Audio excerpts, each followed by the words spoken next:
Hello, everybody. Welcome to the Buckeye Weekly Podcast. I am Tony Gerdeman, here as always with Tom Orr. Tom, how's it going? Tony, the last words you said to me before we hit record were, "Well, let's see how this goes." So I'm brimming with optimism. Tony, how are you? I'm doing better. I'm doing well. Thank you for asking, Tom. That's not like you to concern yourselves with others, so I appreciate that. Thank you very much. Um, Tom, I don't know if you've been aware of this. I'm on the internet, so I am very aware. Things are burning down. The Ohio State recruiting sphere is collapsing as we speak. While we're recording this, we are amidst flames. I am inhaling ash and fumes. I don't know that I'll be able to go more than 7 or 8 minutes on this show, but I would say Rome is burning, but comparing the Ohio State recruiting to Rome, that's a lofty comparison. I don't know what was like the fourth best city in Rome's day. Constantinople, who knows? Um, Things, Tom, I'm told are going horribly. Your thoughts? I don't have a coffee mug. I have kind of like a Yeti cup thing. But I guess I can just hold that and say this is fine. Like I guess that's kind of the correct response there. I did the morning show with Alex Gleitman for Monday morning, and it was like, well, they got two commitments. They got a defensive back for 2025 out of Georgia. I mean, that's a pretty good pull, and they got their quarterback for 2023. So it must have been a really good recruiting weekend. It was like, well, it was an eventful recruiting weekend. If that's, I mean, that's a kind of good, I guess. And it's just, I think tumultuous is a good word to describe the current situation around Ohio State recruiting. It's not all bad news. It's not all good news, but it's all been very eventful for the last week or so. So let's discuss the topic of decommitments. Dijon Johnson, cornerback out of Florida, has decommitted. This had kind of been in the works for a little bit as he started to visit other schools. And so he has opened up his recruitment. And anytime somebody does this, it throws Buckeye fans into, I don't want to say a tizzy because that would be disrespectful. But there's obviously some concern, some consternation that goes with it. However, this happens every year. Like literally every year, almost every year, a defensive back from Florida will decommit. Nearly every year, a defensive back has decommitted over the last, say, 6, 7, 8 years. So it's one of these things they say, like women with childbirth, they forget the pain of it so that they can have more. Like the pain of decommitments, I think people forget that it happens every year so that they can be hurt by it again next year. And so that's where we are right now. And you have some guys that maybe Ohio State was leading for that didn't end up committing to Ohio State, and leading for somebody in June and July doesn't really mean much when you have until December and February to sign. But the decommitments, and there's rumors and expectations that tight end Ty Lockwood could be decommitting. He was the first commitment in the 2023 class. This is just a way of life, Tom, in recruiting. If you are shooting for the moon on these recruits, sometimes you hit them, but then you push them into the stars. I'm not sure how that analogy goes. But when you swing big and you connect on some, eventually other people start swinging for them as well and then connect even better. To your point, I think this has always been something of an issue when you're recruiting out of region and you're recruiting, especially in the Southeast, where there are a lot of other good programs. Rather famously, just ask ESPN, there are a lot of other good programs down in the Southeast, which are closer to home and which some of these guys may feel a little bit of a, you expect a kid from Ohio to go to Ohio State. That's sort of, if you have the option, by and large, that's what they're going to do. So if you have a kid from Georgia or a kid from Tennessee or a kid from Florida, like there are good programs in those states that maybe not Tennessee, but Georgia and Florida, there are good programs in those states. Alabama, there's good programs in those states. Louisiana, I mean, there's going to be a certain pull to those programs. And I think that's only gotten more unpredictable in the last year or so with the one-time transfer thing, with the NIL piece to all of it. And, I think recruiting has only gotten more difficult and more unpredictable in a lot of ways over the last year, and it's always been a kind of difficult and unpredictable thing. And I think you can go down the list, and there's a whole bunch of one-off explanations. And anytime anyone goes to Alabama, it's like, well, what can you do? They're going to Alabama, and guess what? Alabama's very good, and Nick Saban's very good at what he does. And okay, like you kind of just shrug and go, well, sometimes you're going to lose to Alabama. That's just a thing that happens. And you can go through, in the Dijon Johnson situation, really didn't have anything to do with NIL, really didn't have anything to do with, how he'll be developed at Ohio State. That there was like a personal situation involved there that, is kind of driving that decision. And that's one of those things where it's like, Ohio State did what they can, and there's some stuff that's just completely out of your control. And and then you've got, there are some weird ones. The Tackett Curtis, for example, the linebacker out of Louisiana, Ohio State was sort of perceived as the favorite for him for a long, long, long time. And then he ended up going to USC. So that's, and is that one completely a done deal? Well, no, not until December or February. So we'll see. And then there are other guys who they're still in on. And, I think it's somewhat telling that, the next safety who I think they're kind of in on is Jaden Bonsu. And when I talked to Alex about him, I think Ohio State's feeling somewhat optimistic. I don't think that's a done deal, but that's a New Jersey kid. That's not a Florida kid. So, you're going to end up with, maybe some different concerns there or different factors, going into the decision there than with a Florida kid. But, over the years, Florida players have a reputation for being unpredictable and being game players and all that kind of stuff. And, the Dijon Johnson thing was not that, but, that's kind of the cost of doing business in that whole region is you have some game players, you have guys who, there are a lot of programs down there that are willing to, sink some resources into having very, very good football programs. And so sometimes you're not going to win all of those. If they start, I think if they start losing a bunch of Ohio players, that I think is a very different conversation than player from the South decided to keep playing football in the South.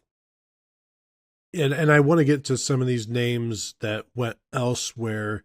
First, I want to stick with the decommitments. Just taking out what's going on right now with Dijon Johnson and possibly Ty Lockwood. Over the previous 9 recruiting cycles, Ohio State has had 35 decommitments. So say 4 a year, basically. It's just the way of the world. And where are these 4 a year coming from? Of those 35 decommitments, 9 have come from the state of Florida.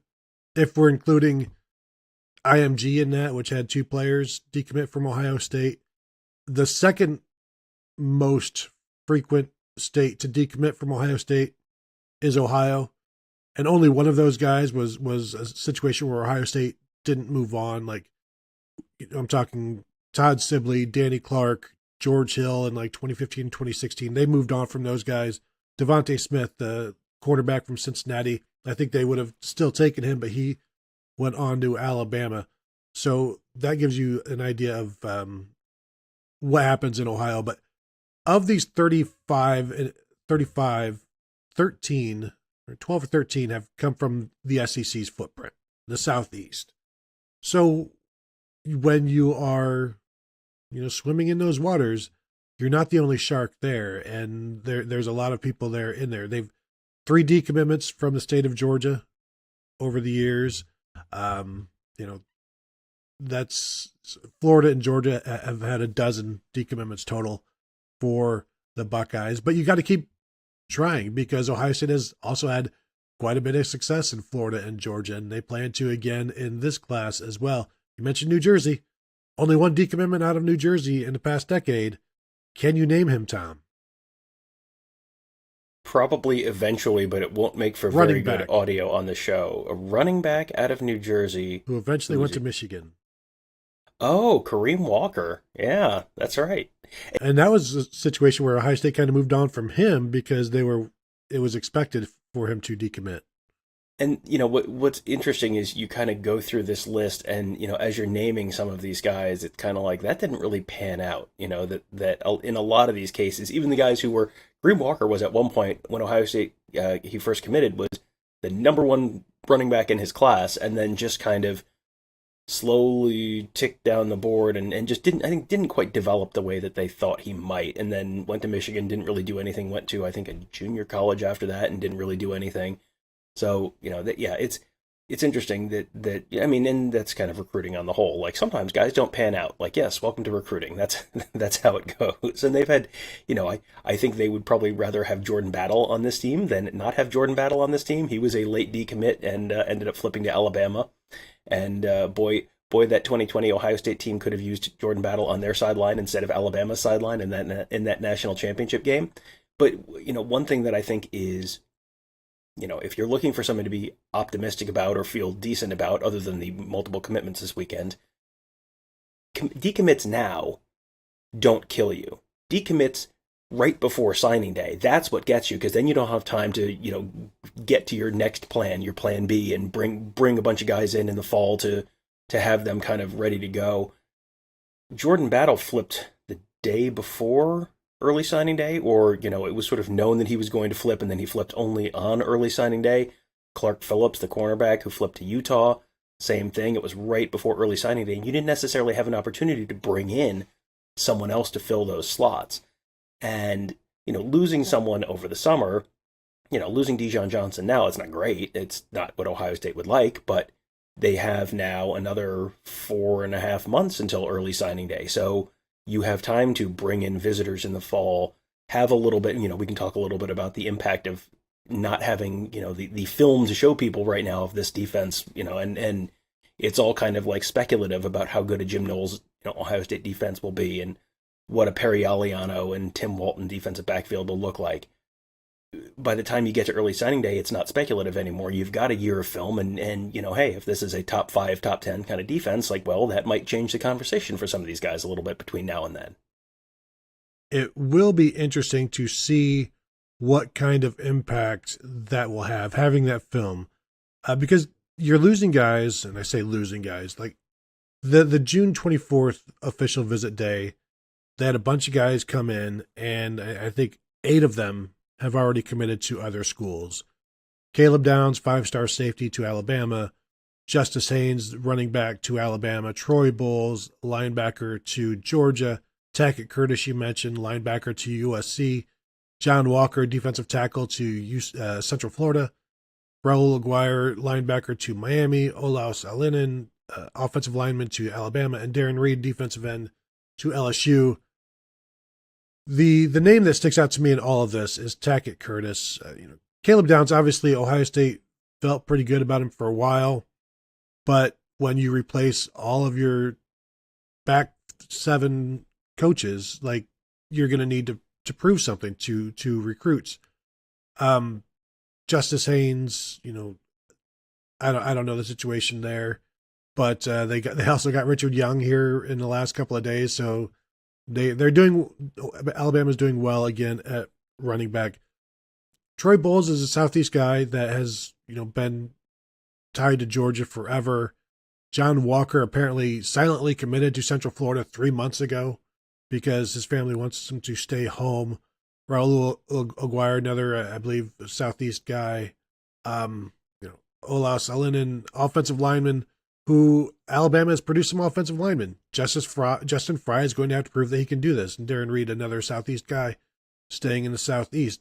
The one that sticks out to me, as I said, is Tackett Curtis, because this is one where Jim Knowles had a relationship with them. Oklahoma State. Tackett Curtis is a Louisiana kid, but not near like any of the big state school. And then it seemed like everything was trending well for Ohio State. He was on campus. They visited. And then just kind of out of the blue, it's USC. And I think that's a bit alarming. But, you look at everybody else on this list, and it's almost to a man, it's Southeastern guys staying in the Southeast. That's hard to compete with. It's hard to combat. You can compete with it. It's hard to combat. It is the Tackett Curtis thing for sure is the one that is kind of like the one that sort of sticks out, because if he was going to Alabama, if he was going to LSU, like, okay, that, sure. I mean, Louisiana kid goes to LSU, like, that's not really news. Ohio State. The last scholarship player Ohio State got out of Louisiana, I think, was Nader Abdallah, I think, which was, what, 15 years ago at this point? I mean, that's a long time. 15 years ago, like, he was the end of his career. I think he was probably about a 2004 or so recruit. So yeah, it has been a while. That is not typically a place that it's very easy to get players out of. So if you don't get a player out of there, like, okay, you kind of shrug and move on. The existing relationship between Jim Knowles and Tackett Curtis, and the fact that Jim Knowles made him such a priority coming in, that's like, okay, that's a little bit of a concern, I think. And you are gonna have the John Walkers sometimes, where the family really wants him to stay close to home, so he's gonna stay close to home, and Florida and Ohio are not that close. And there are other schools that play football in Florida. And, if you were making a purely football decision, I don't think there's a real compelling argument to choose UCF over Ohio State. But sometimes there are other factors that go into this. This is the Bijan Robinson conversation where, he was all set to commit to Ohio State, and then his grandparents wanted him to stay a little closer to home in Arizona, and so he went to Texas instead. And so, there's a certain point where it's like, well, you have made your case, and there's only so much you can do. And yes, California is Big Ten country now, but also it's it still is a quite a long plane ride from one place to another, and it's hard to go see your kid play every weekend if you have to get on a plane every single weekend to go see him play. So that's there's only so much you can do in certain circumstances. But yeah, the Tackett Curtis one definitely does stand out. That it felt like Troy Bowles always felt like it was for the last 6 months, it has felt like Ohio State was trying to come from behind with Troy Bowles, and it was likely to end up in Georgia. So that one, you kind of go, well, they had a puncher's chance and they didn't get it, so it's okay.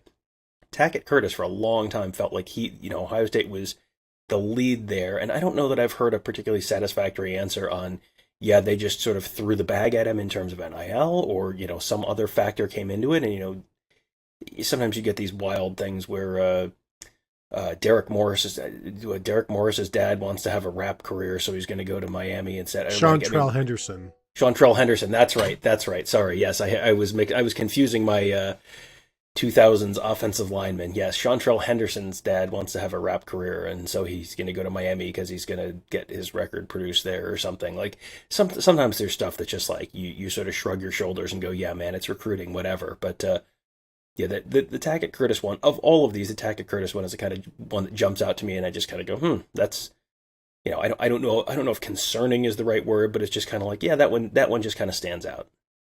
I think it's a tremendous lesson for Jim Knowles on what it is now like to recruit at a place like Ohio State or USC or Alabama or Georgia, where you don't just rely on like, well, things are good in June. Like this has to be, until they are signed, you are recruiting that person because everybody else is recruiting, trying to catch up with you, trying to surpass you.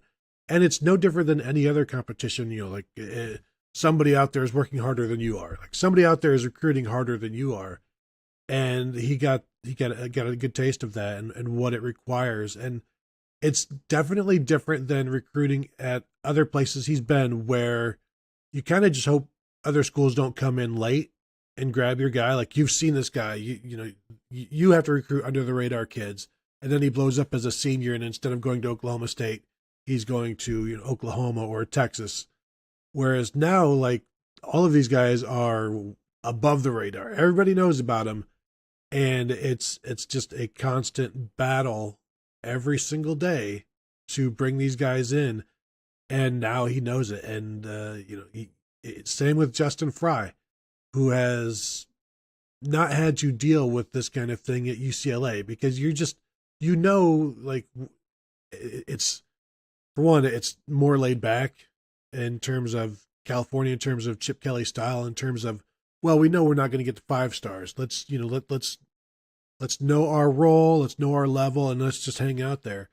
At Ohio State, like, you can go to higher levels, but if you do, you better be working and working and working, because everybody else is. And so they're going to be running into different kinds of opponents on the field and off the field. And so I think it's better to get it out of the way, as you said, in June and July and August, than for them to be like, thinking they have everything wrapped up, and in December they lose all of their top guys, and that you're left scrambling. So there are any blessings here for Ohio State and for these two new coaches and Perry Eliano and Tim Walton. It's that this stuff is happening now, and now they have an opportunity this season to show these kids that they have made the incorrect choice. And not, I don't know how many of these guys will come back into the fold, but you move on, Tom, and you reassess your board and go from there. Yeah, and I think this is a group of people who are fishing in it. You're used to fishing in the pond in your backyard. That's recruiting at UCLA. I mean, UCLA, Chip Kelly rather famously is, Alabama will throw out, hundreds of offers or, air quotes offers every cycle. There were cycles where Chip Kelly was offering like 60 kids, like just not being very, very selective, and an offer was an offer and it really means something different. And, UCLA, you don't usually see UCLA and Alabama as the two hats on the table, put it that way. So, you're kind of, you've gone from fishing in your own little backyard pond, and now you're fishing either in Lake Erie, or you're fishing in the ocean, and you're trying to reel in sharks, and it's like, oh boy, this is a little bit different.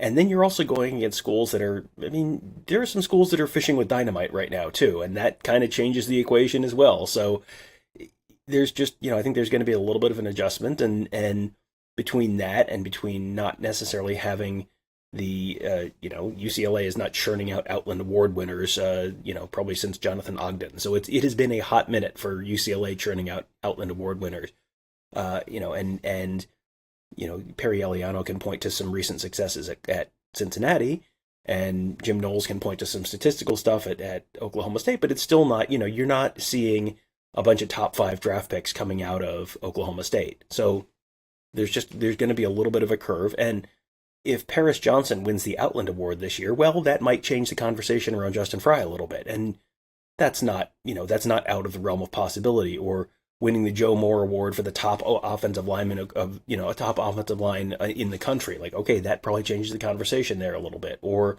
if the Ohio State defense goes from giving up whatever they gave up last year, 17, 20 points a game, whatever it was, to, okay, well, now they're giving up 13 points a game, and they're shutting teams out, and oh boy, they're statistically dominant, and oh boy, look at JT Tuimoloau and Zach Harrison and Jack Sawyer, and Denzel Burke is going to, a finalist for the Thorpe Award. Like that, this all changed the conversation very quickly.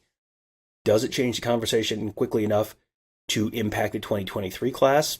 Maybe, maybe not. Maybe in some circumstances, but it probably does for 2024. And you look at the 2023 class, and there's still, I have not looked at the updated rating since Dijon Johnson decommitted, but they were, even after all of these other guys had they're still second. Yeah. So even after all these guys have they've missed on these guys, and guys have decommitted, and okay, well, they've tumbled all the way to second in the country. Like if you have a top 5 class, you have a top 5 class. And, yes, the wide receiver unit is doing a lot of the lifting there. But this is a good offensive line class already. They probably need another tackle, but it's a good offensive line class already. Are you telling me you're betting against Larry Johnson bringing in a pretty good defensive line class? I would not bet against Larry Johnson bringing in a pretty good defensive line class. So, okay, they got to figure out linebacker. You're probably getting Arvell Reese out of Glenville, so that's one. And then, can you find another linebacker that you're happy with? Okay, and then find a corner, bring in another safety or two. And this is going to be at least a very good class, and it has the opportunity to be a great class. So I think, the last 2 weeks or so has not been very good for Ohio State in terms of recruiting, but this is not a 2-week, sprint. They had a really outstanding class, and they've hit a rough patch here, and then they have plenty of time to potentially correct and get back on track and finish with a, number 2, number 3 kind of class again. And that's well within the realm of possibility here. And so I would not panic just yet. Not, things are not great, but also I would not panic just yet.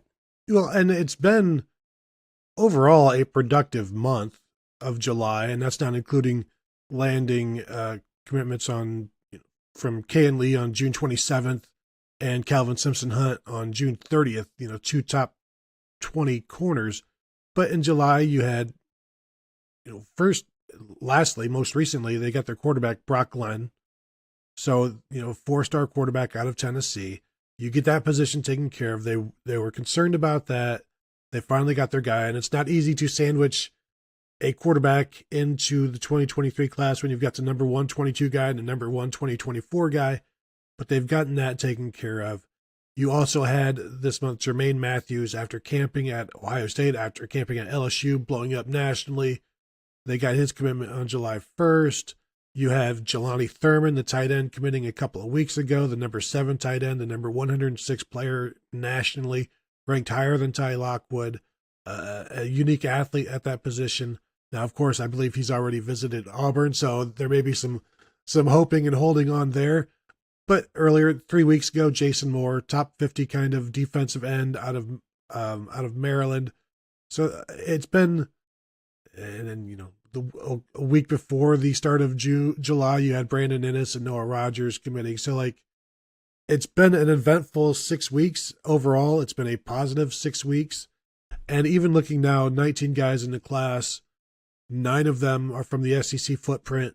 And that doesn't include a Texas kid and a North Carolina kid. So even though they're missing out on some of these guys from the Southeast, they are still connecting on enough. And Ohio State will continue to do that because you have to get the best from all around the nation. And they can go all around the nation, and they will never stop going into the Southeast. Yeah, this is a class that I think is, on track to be a very solid Ohio State class. You are not going to have the single greatest recruiting class in college football history every single year. That's just not how it works. And there have been years where Ohio State has, at this point in the cycle, you're looking and you run through the class calculator, and it's like, well, they're in on these 6 guys, and if they get 5 of these 6 guys, it will be the highest ranked class in the history of college football. And then the way it works is you get 2 of those 6 guys, or 3 of those 6 guys, or whatever the number ends up being, and you end up with a very good class. If you have a class, I don't think this is going to be a class where they end up with some massive number of kids. If you end up with, a top 5 class where your average player ranking is, your overall class ranking is top 5, and your average player ranking is top 5, and you have a reasonable distribution of, you've got, you don't have one offensive lineman in the class. You've got a well-rounded class where you hit your numbers at each position group. That's good enough to get you into the college football playoff and potentially win the national championship. This is, I think everyone feels like right now that this is a disaster and the roof is falling in, and it's like, this has not been the greatest 2 weeks in Ohio State recruiting history, but they're still number 2 in the nation. They're not number 2 in the nation because they have 37 kids committed. They have, essentially the same number of kids committed as this is, earlier in the cycle, Texas Tech was top 5 because they had 24 players committed already and everyone else had 12. Well, Texas Tech is not top 5 anymore. So, Ohio State is top 5 because they have a good size class, a very good core of the class. They have good quality players in the class. And, this is not a class that's filled with projects or reaches or anything like this. This is, I think, a very good, solid class. And you got another 4.5 months to kind of fill the few vacant spots and finish strong and end up with another top 5 class. And if they do, that's you're going to be top class of the Big Ten. You're going to continue to have the best players in the Big Ten. You're going to continue to have college football playoff and potential national championship caliber talent on the team. And so you can panic over that if you want to, but it's probably a little early and probably a little unnecessary to be doing that.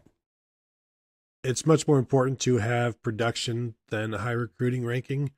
Look at the 2018 class. They also finished 2nd in the nation, but we're still waiting on the bulk of that class to really do something. And this is their last chance this season. So yeah, rankings are obviously what you shoot for because, it works out for the most part.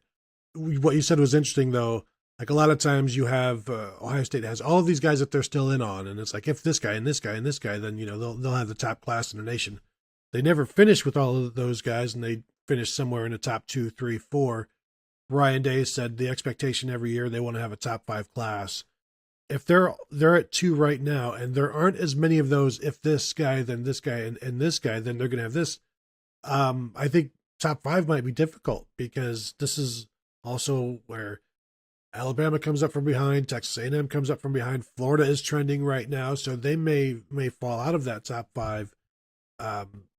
I'd say through no fault of their own, but I guess, it's always their own fault. Let's not, sugarcoat this. They're screwing up bigly, but it's just, when you miss on some guys early, then you have to do the fallback. And I don't know if it's going to be a top 5 class. That's just over the years of seeing how they invariably fall back a little as the SEC kicks it in towards signing day. And it won't surprise me if that happens again, and there may be like a 6th, 7th, 8th ranked class this year, but we shall see. Tom, anything else? Firstly, Tom, before I get to you, if you are watching this on YouTube, please hit the bell, subscribe, hit the bell, get notified when we drop videos.